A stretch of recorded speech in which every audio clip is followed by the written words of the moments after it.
razor wire and stacked shipping containers have turned the Rio Grande in Eagle Pass into a fortress, a show of force meant to keep migrants out and to show Texas is in charge. But now, one Texas lawmaker is asking, has it gone too far? And from the border to the courtroom, what happens when immigration enforcement, national security, and constitutional law collide?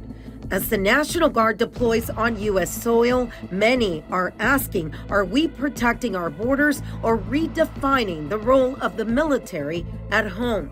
And Texas is at the center of it all: power, policy, and the fight over who controls America's southern line. I'm Yami Virgin with Sinclair Broadcasting, and this is another edition of Immigration Crisis, the fight for the southern border. Our guest this week is Professor Jeffrey Korn from Texas Tech. I'm a retired U.S. Army Lieutenant Colonel. I spent 17 years as a military lawyer, 6 years as a military intelligence officer before that. How exactly does the National Guard, does the military decide where to be deployed to, especially with the protests going on tomorrow? Right now, they're saying they're going to be deployed in Austin. They haven't said San Antonio. How do they decide? Well, normally that's coordinated with the governor's office and the director of public safety or local law enforcement agencies that need assistance. If it's a preventive deployment, in other words, pre-positioning forces in case something gets out of hand, then that would be coordinated through the governor's office, through the advocate general, who is the commanding general of the Texas National Guard.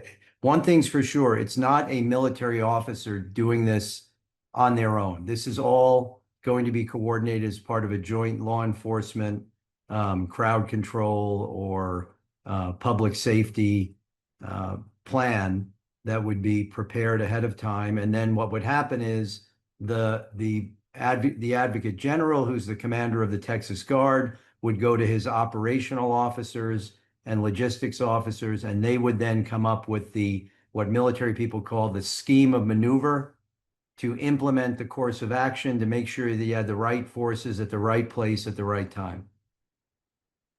So, talking about the right places, iconic places in Austin, in San Antonio, last time they were at the Alamo.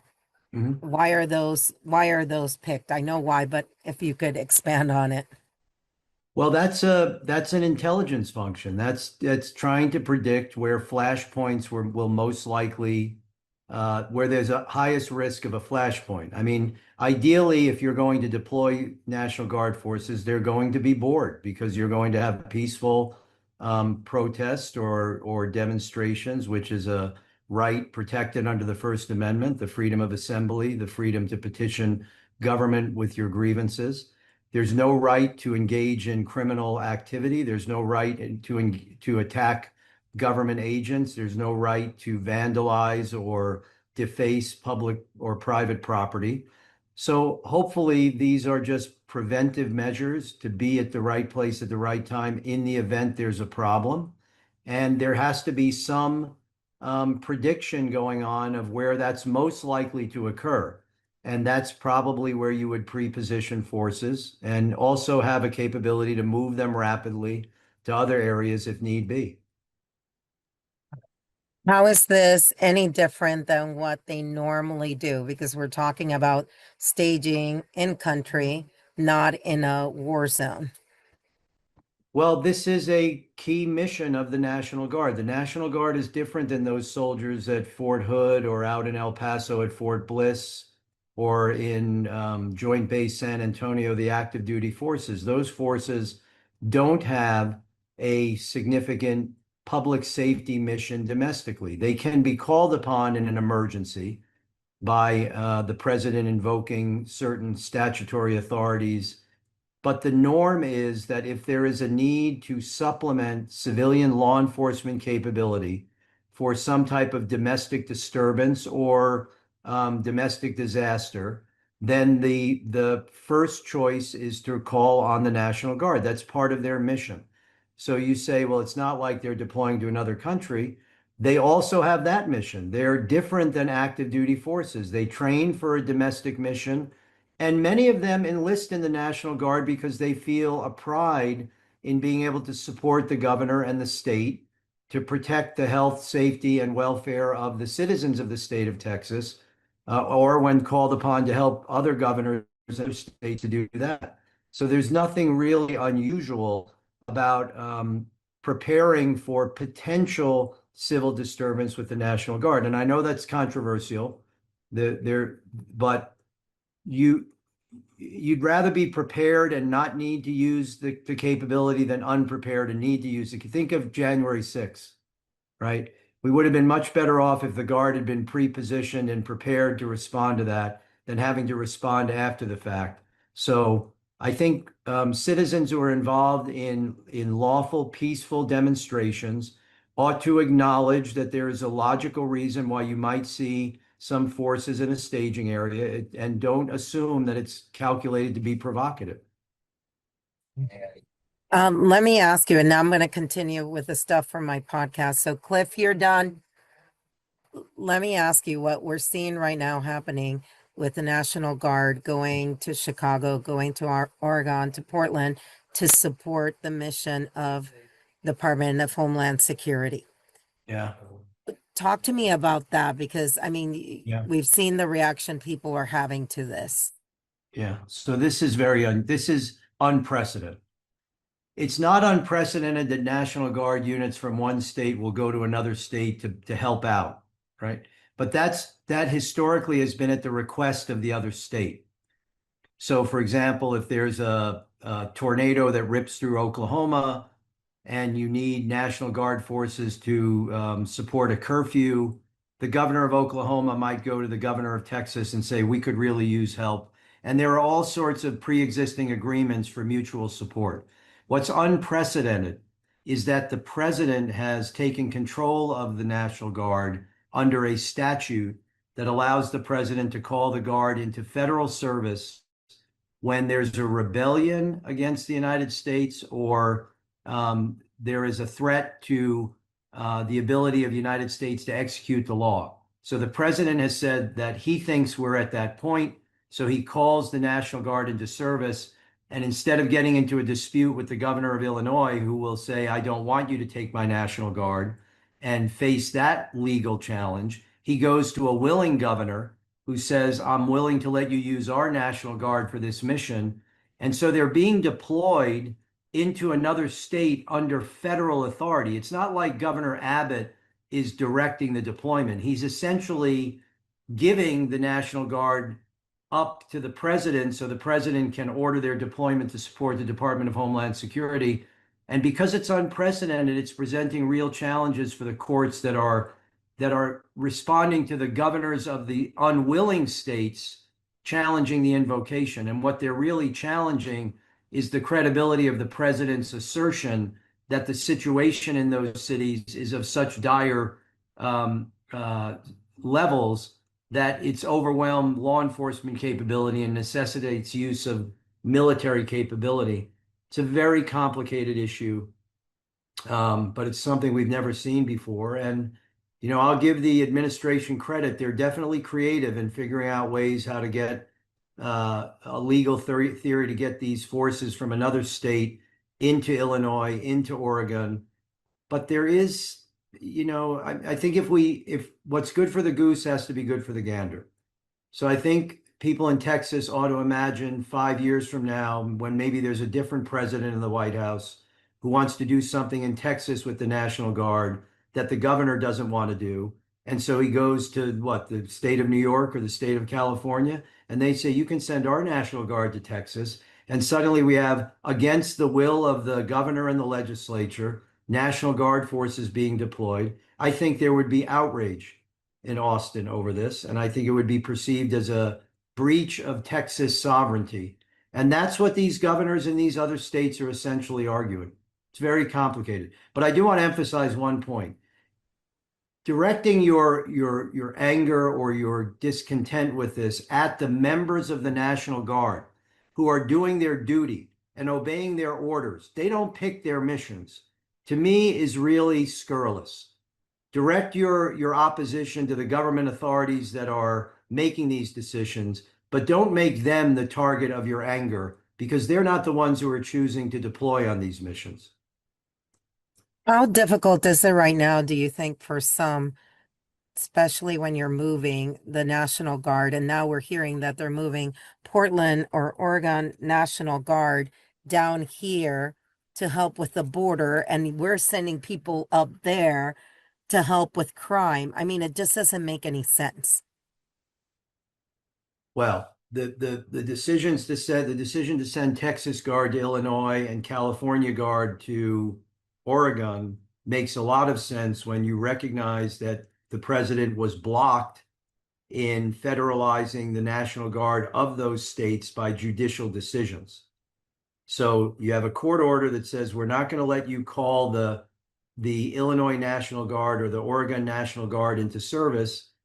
And the judge who issues that order, I think, never contemplated that the president might say, fine, I'll go to another state and get their National Guard, which now becomes another issue they have to deal with. Logistically, hey, you know what? In some ways, there's some value to it because the process of mustering and deploying is a training opportunity. So, I mean, you can look at this in a number of different ways. The military and the National Guard can do the missions they're given. They'll be able to do it. They'll figure it out. They'll get to where they need to be when they need to be there. Having said that, I think that there are probably members of the Guard, and I haven't spoken with any, but I'm guessing there are members of the Guard who said, I signed up to serve in Texas for a domestic problem, not in Illinois. So, we have to think of other consequences. Recruiting. Are people going to be less likely to sign up for the Guard because they're worried they're going to be sent all over the country whenever there's a dispute between the president and another governor? Maybe some people like that. Maybe some people don't like it. I don't know. I don't think getting them there and getting them back is really the issue. I think the issue is the legal question of whether this is a legitimate and lawful invocation of the authorities Congress has vested in the president to use the National Guard in response to a genuine domestic emergency. My last question to you would be, I mean, we have politics, we have sentiments, we all have our own feelings. We're the media. We're not supposed to have any feelings unless you're a commentator that makes $1 million a year. What's the job of the law? Lady, the justice always has that blindfold on her. Well, how's that going to work out? In this context, it's very clear. The Constitution vested Congress in Article 1, Section 8 with the authority to provide for calling forth the militia to repel invasion and suppress insurrection. That was given to Congress. Congress has exercised that authority by enacting federal laws that delegate to the president the authority to call the National Guard into federal service in response to an invasion or a rebellion or a disorder that disables the ability to enforce federal law. That's the authority the president is invoking. The job of the courts is to look at the invocation, look at the objective facts, and make an assessment of whether the president is acting consistent with the statutory authority or whether he's abusing the statutory authority by creating a pretext that doesn't exist. And the cases that he's lost so far have been based on judges saying, you have not persuaded me that the factual situation on the ground satisfies the emergency requirements that Congress contemplated when it gave you this authority. I don't know if those cases are going to stand up on appeal, because when Congress delegates, when Congress says you can respond to a threat that endangers the implementation of federal law, they're giving the president broad discretion to decide what that looks like. And I think the appellate courts might say, look, if Congress thinks the president is being overzealous in the use of this authority, there's a simple solution. Congress amends the law. Congress puts more checks into the law itself. So this is really, all of the media has been focused on what the president is doing and what governors are doing, and we're all ignoring the real core issue here. are we really comfortable with the extent of the authority Congress has delegated to the president in this area? Or should Congress be more involved in deciding if, where, and when National Guard forces should be put in federal service to police the streets of the United States? What's keeping you up? Oh, what's keeping me up? I mean, there's a lot going on in Texas. If you're in a public university in Texas, there are issues now on, the legislature's laws and the governor's orders related to things you're supposed to not say, and people are worried about academic freedom. And I've been a very vocal critic of the president's theories of legality for attacking these boats in the Caribbean, and have received a good bit of hate email from people who don't like the fact that I'm contradicting the position of the administration. I mean, it was Mark Twain's famous quote that was, patriotism is loving your country always and your government when it deserves it. And nobody can question my patriotism, my love of this country, what I devoted to this country. But I think that requires you to make reasoned, rational critiques of government policy. The use of the military domestically, what keeps me up? One of the things that keeps me up is the chicken and egg problem. This is why I made the point that if you're at a protest in San Antonio and you see guard members pre-positioned, don't automatically assume that's deliberate provocation. What concerns me is it becomes a cycle. The more you put out on the street, the more anger there will be over it, the more confrontations will occur, which will provide more justification for it. And what historically has been a narrowly invoked exception, deploying military personnel to the streets of the United States as law enforcement agents, will slowly start to become more of an accepted norm. And that, to me, I think is very troubling. That's not the tradition of this country. I mean, part of the reason that the men who wrote the Declaration of Independence, people forget that was a grievance letter, right? The Declaration of Independence was a grievance letter to the king saying, here are the things we're complaining about. We need you to fix, or else we're going to have to declare our independence. And a major part of that was an overzealous use of the British military in domestic affairs. So it's inconsistent with our national tradition to make use of the military domestically the norm. We should see it as an exception. If that means you have to give civilian law enforcement more capability, more resources, fine. That's a legitimate debate to engage in.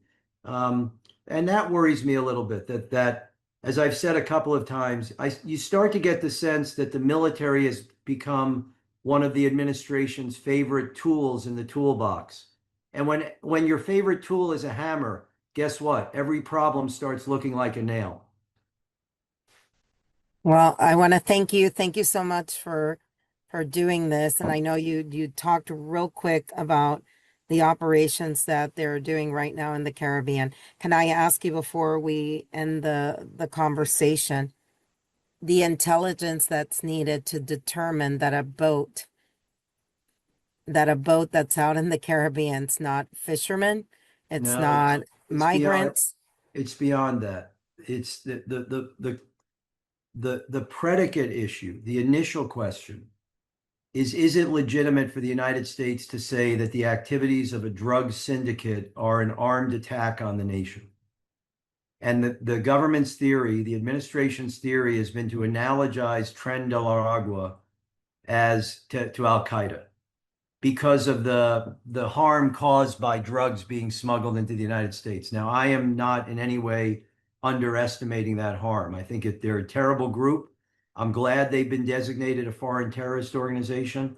But to equate the harmful effects of narcotics being brought into the country by a group that's not trying to kill Americans, that'd be stupid. You want them to buy your product, right?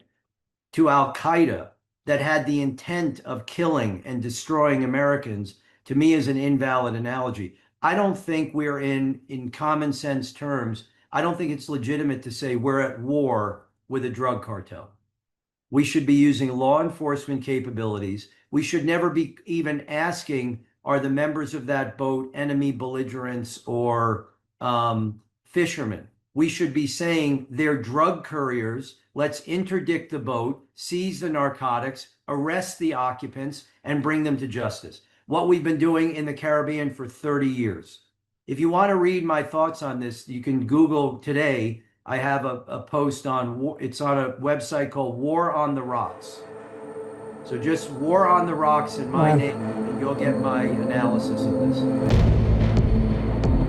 Thanks again to Professor Korn. Now an update on Shelby Park and Eagle Pass, once the epicenter of the immigration crisis during the Biden administration. For years, miles of razor wire and shipping containers have lined the Rio Grande in Eagle Pass, part of Texas' hard push to secure the border. Now, a South Texas lawmaker says it's time to start taking some of it down. State Representative Eddie Morales Jr. sent a letter to Governor Greg Abbott asking the state to remove what he calls remnants of Operation Lone Star. In that letter, Morales says that while those barriers may have once been necessary, they've now become, quote, outdated and unnecessary.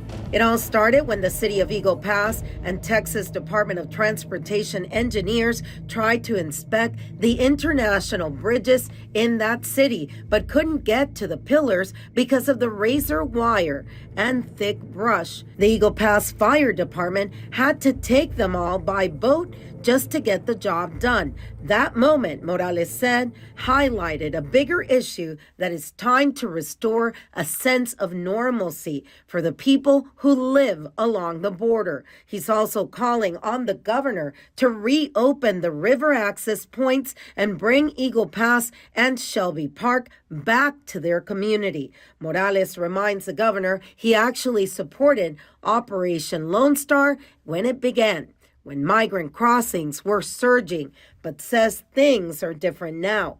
Crossings have dropped, and state resources are increasingly being used to support federal agents rather than build new barriers. Our colleague Jordan Elder reached out to the governor's office. They made it clear they are not backing away from their border strategy. Their statement reads, quote, Texas deployed every tool and strategy available to stop illegal immigration under former President Biden. Thanks to these strategies and President Trump's decisive leadership to close the border, illegal crossings are at a record low.